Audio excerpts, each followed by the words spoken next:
الشيطان الرجيم بسم الله الرحمن الرحيم لا يؤاخذكم الله باللغو في أيمانكم ولكن يؤاخذكم بما عقدتم الأيمان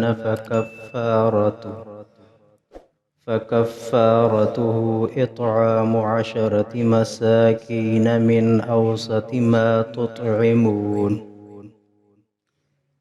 تطعمون أهليكم أو كسوتهم أو تحرير رقبة فمن لم يجد فصيام 3 أيام ذلك كفارة أيمانكم إذا حلفتم واحفظوا أيمانكم كذلك يبين الله لكم آياته لعلكم تشكرون۔ سورۃ مائدہ آیت نمبر 89۔ پیچھے اللہ تعالیٰ نے فرمایا کہ حلال چیزوں کو حرام نہ کرو، حرام کو حلال نہ قرار دو۔ اس آیت میں اللہ تعالیٰ نے قسم کے متعلق فرمایا کہ کوئی شخص جائز کام کو ناجائز بنا دے۔ کام کرنا تو جائز ہے لیکن وہ قسم اٹھا کر اس کو ناجائز بنا دیتا ہے، شرعاً اس کا کیا حکم ہے؟ جس کو ہم کہتے ہیں کہ قسم اٹھانا۔ اب قسم کا کیا معاملہ ہے؟ یاد رہے قسم 3 طرح کی ہے۔ ایک ہے قسم لغو۔ قسم لغو کا مطلب کہ بے ساختہ کوئی قسم اٹھا لے، ارادہ نہیں تھا قسم اٹھانے کا، کوئی ارادہ نہیں تھا، بس ایک زبان پہ چلی ہوئی ہے کوئی بات تو بات پہ قسم اٹھا لیتا ہے، بے ساختہ قسم اٹھانا۔ ایک تو تعریف یہ ہے قسم لغو کی۔ دوسری تعریف یہ ہے کہ انسان کسی بات پر قسم اٹھاتا ہے کہ زمانہ گزشتہ میں یہ کام ایسے ہوا، اب وہ کہتا ہے کہ میں اپنی قسم پر ٹھیک ہوں، بھلے وہ غلط ہے لیکن وہ خود اپنے ذہن میں کہتا ہے کہ نہیں میں ٹھیک ہوں۔ اس کو کہتے ہیں قسم لغو۔ قسم لغو کا یہ ہے کہ اگر اس نے سچی قسم اٹھائی تو کوئی بات نہیں، بالفرض یہ تو سمجھ رہے ہیں کہ میں نے سچی قسم کھائی ہے، حقیقت میں وہ ایسا نہیں تھا، تو یہ لغو ہے، فضول ہے، اس پر کوئی گناہ نہیں ہے، کوئی کفارہ نہیں ہے۔ دوسری قسم ہے قسم غموس۔ غموس کہ انسان جان بوجھ کر قسم اٹھاتا ہے گزشتہ کسی کام پر اور جانتا بھی ہے کہ میں قسم غلط اٹھا رہا ہوں، جھوٹی اٹھا رہا ہوں، جانتا ہے۔ لغو کے اندر وہ اپنے آپ کو سچا سمجھتا تھا، لیکن غموس کے اندر وہ جانتا ہے کہ میں قسم جھوٹی اٹھا رہا ہوں۔ اس کا کوئی کفارہ نہیں ہے، یہ توبہ اور استغفار اس پر لازم ہے۔ غموس یہ غمس سے ہے، غمس کا معنی ڈبونا، تو گویا کہ اللہ تعالیٰ نے اس کو گناہوں کے اندر جھوٹی قسم کی بدولت ڈبو دیا گناہوں میں۔ تیسری قسم ہے قسم منعقدہ، کہ انسان مستقبل کے حوالے سے قسم اٹھاتا ہے کہ میں مستقبل میں یہ کام کروں گا، اگر وہ کام کر لیتا ہے تو اچھی بات ہے، بالفرض وہ کام نہیں کر پاتا تو اب اس کو چاہیے کہ کفارہ دے۔ کفارہ کیا ہے؟ کفارہ 3 طرح کا ہے۔ پہلی صورت تو یہ ہے کہ اطعام 10 مساکین من اوسط ما تطعمون اہلیکم، کہ 10 مسکینوں کو کھانا کھلائے، 10 مسکینوں کو کھانا کھلائے، صبح بھی شام بھی۔ جن 10 کو صبح کھلایا تھا انہی 10 کو شام میں بھی کھلائے۔ اگر ایک آدمی کو 10 کے برابر کھانا دے دیا تو ایک آدمی کا وہ ہوگا، باقی 9 کی ذمہ داری اس کے اوپر باقی ہے۔ یا یہ ہے کہ وہ 10 آدمیوں کو کھانے کی رقم دے دے، کھانے کی رقم وہ جو صدقۃ الفطر کی رقم ہے نا، وہی کھانے کی ہے۔ اور اگر یہ کھانا نہیں دیتا او کسوتہم، یا یہ ہے کہ ان کو کپڑا پہنا دے۔ اب آپ بھی حیران ہوں گے کہ ایک طرف کھانا زیادہ سے زیادہ 200-250 روپے کا، اور کپڑا بھی مرد کا کپڑا ناف سے لے کر گھٹنوں تک، یعنی کہ وہ کپڑا جس کو لپیٹ کر انسان نماز پڑھتا ہے اور نماز اس کی جائز ہو جاتی ہے، صرف اتنا کپڑا۔ اور اگر عورت ہے تو عورت کے لیے بھی ہوئی، اس کے تو پورے وجود کے لیے پھر ستر ہے، اس کے لیے پھر مکمل جوڑا ہوگا۔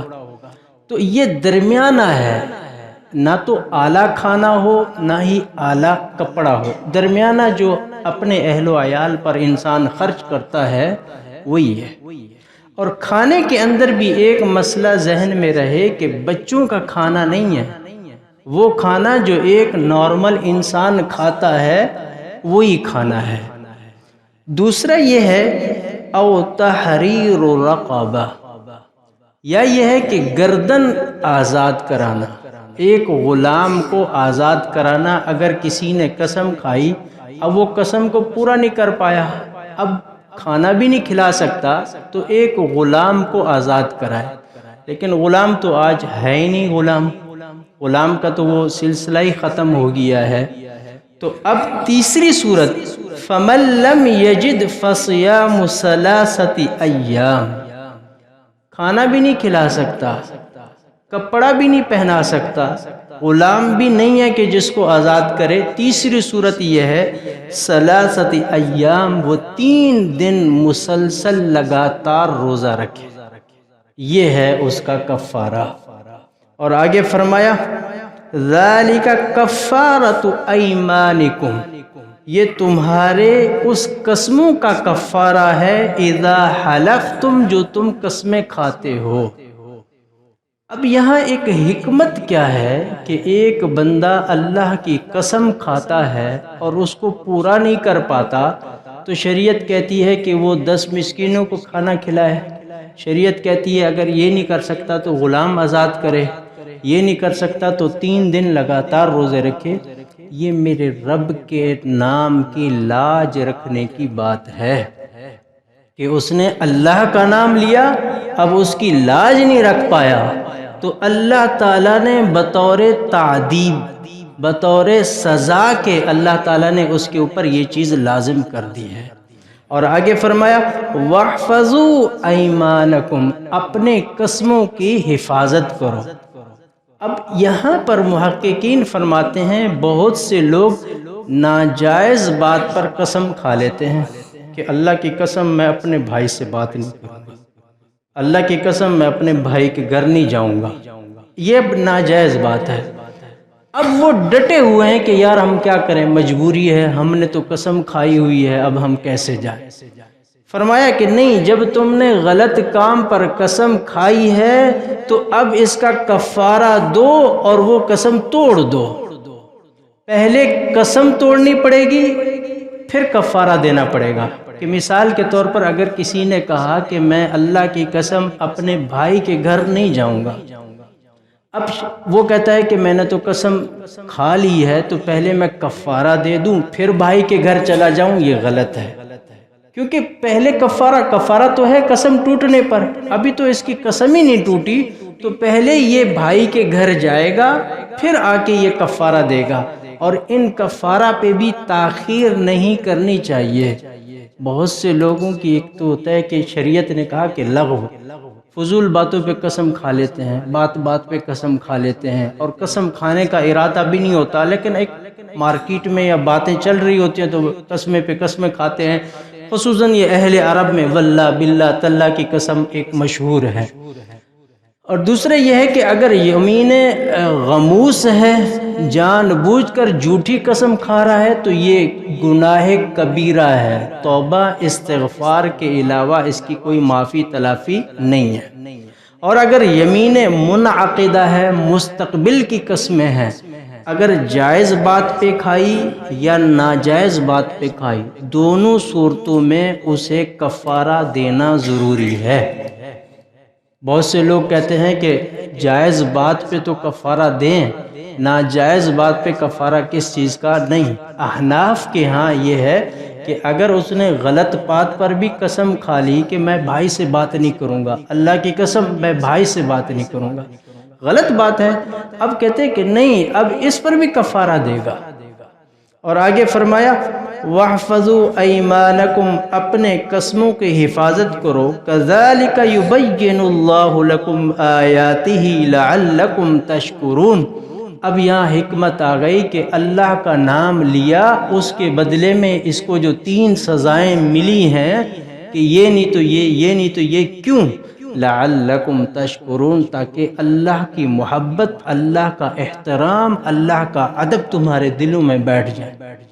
اب دیکھیں، صرف نام لینے پر یہ سزا ہے، تو جو جھوٹی قسمیں اور جھوٹے قرآن لے کے سر پہ قسمیں کھاتے ہیں ان کا کیا ہوگا؟ مارکیٹ میں بیٹھے ہوتے ہیں، قرآن اٹھا کے بھی عدالت میں پیش ہونے والے بھی بیٹھے ہوتے ہیں کہ وہ قرآن اٹھا کے وہ جاتے ہیں۔ یاد رہے کہ قسم یا تو اللہ کی ہے، بامر مجبوری فقہا نے کہا اگر کوئی قرآن کی قسم کھا لیتا ہے تو قسم ہو جائے گی۔ باقی کوئی اولاد کی قسم کھاتا ہے، کوئی ماں باپ کی قسم کھاتا ہے، کوئی رزق کی قسم کھاتا ہے، اللہ کے نبی نے فرمایا جس نے غیر اللہ کی قسم کھائی اس نے شرک کیا۔ اللہ کی قسم، یا یہ ہے کہ اگر کوئی قرآن اٹھا لیتا ہے سر پر، یہ بھی قسم کہ وہ ہے زمرے میں آ جائے گا۔ کوئی قرآن پہ ہاتھ رکھ لیتا ہے، یہ بھی قسم کے زمرے میں آ جائے گا۔ کوئی کہتا ہے کہ اس قرآن کی قسم، یہ بھی قسم کے زمرے میں آ جائے گا۔ تو جان بوجھ کر قسم اٹھانے کا وبال کتنا بڑا ہوگا کہ جب ایک مستقبل کی قسم کو بندہ پورا نہیں کرتا تو اللہ کے نام کی لاج کے لیے یہ سزا ہے، تو جو جان بوجھ کر غلط قسم کھا رہا ہوگا، دوسرے کو دھوکہ دے رہا ہوگا اور ساتھ اپنا ایمان بھی جتلا رہا ہوگا اور اس پر کچھ لے رہا ہوگا، اس کا وبال کتنا ہوگا اس پر۔ فرمایا لعلکم تشکرون، یہ جو اللہ کے نام کے اوپر جو بے حرمتی کی ہے، اس کی جو سزا ہے، یہ صرف اللہ کی محبت تمہارے دلوں میں بٹھانا چاہتا ہے اللہ تعالیٰ۔ دعا ہے کہ اللہ تبارک و تعالیٰ قرآن سمجھنے کی توفیق عطا فرمائے۔ وآخر دعوانا الحمدللہ رب العالمین۔